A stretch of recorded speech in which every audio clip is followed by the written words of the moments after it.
One nut to rule them all, a tale from tree to Transylvania, and all the little steps in between. Along the treetops and fingerling roots, a stirring was a brewing. What could have caused the forest floor to come alive with commotion, the treetops to be abuzz with more than just bees? As our tale begins in one forest, darkness pervades another. But let's begin on a happier note.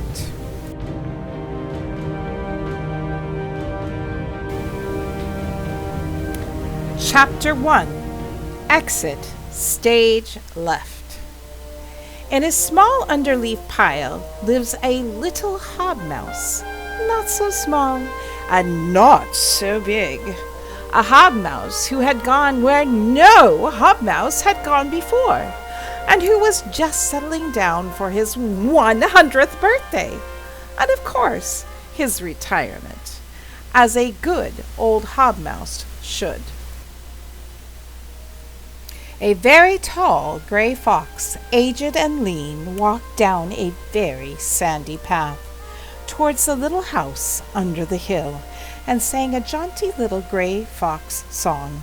Oh, a tale I sing and a tale I ring along a dusty trail of a treasure and a sword and a dusty hoard that now we see again. A little hobmouse and a little small house along the dusty trail.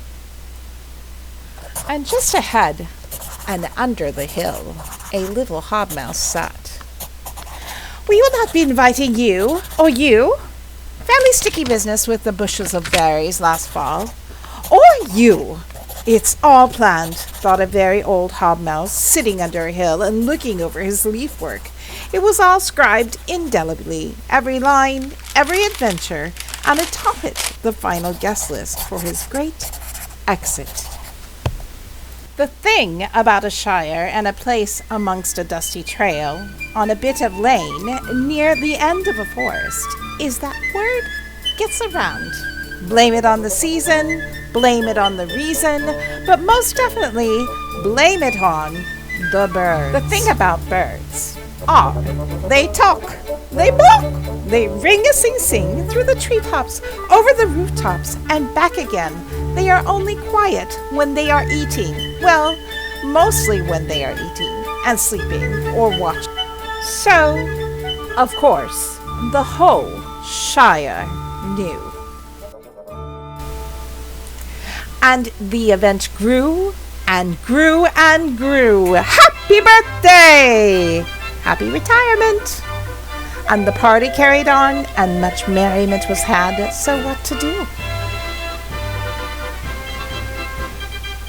Enjoy it. And this is where our dear old friend Bilbo Bogsend would turn over his adventuring days to another. But not without a grand exit. And taking the stage, did the old hobmouse deliver his speech to his nephew Frodo and great grey fox, who had created the most magical of fireworks, and to the others of Bog's End, and then he did something unexpected. For hobmouses seldom do the unexpected.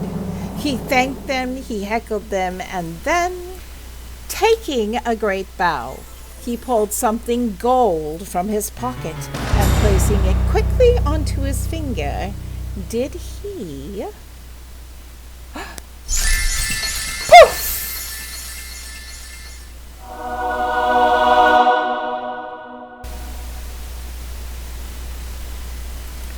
4 little hobmice, curious as could be, could not understand what had happened to he.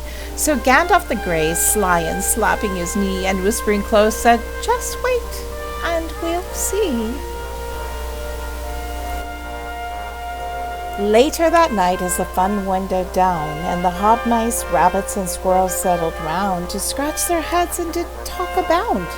But meanwhile did the grey fox get going after having a talk with a young Bog's End, whose face seemed settled with fear, and then gifting him much, and sending him forth, did the grey fox head down the path to the north, to meet an old hobmouse whose legend was made, the hobmouse who had seemed to have been apparitiously mislaid. Poof! Later, along a quiet long road, the old hob mouse and fox sure could be found.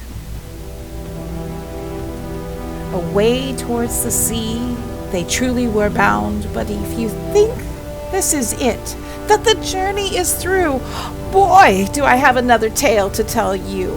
One darker, more scary, yet wondrous still, and a little gold nut and some vampires, woo! But that's where you'll come back for part 2.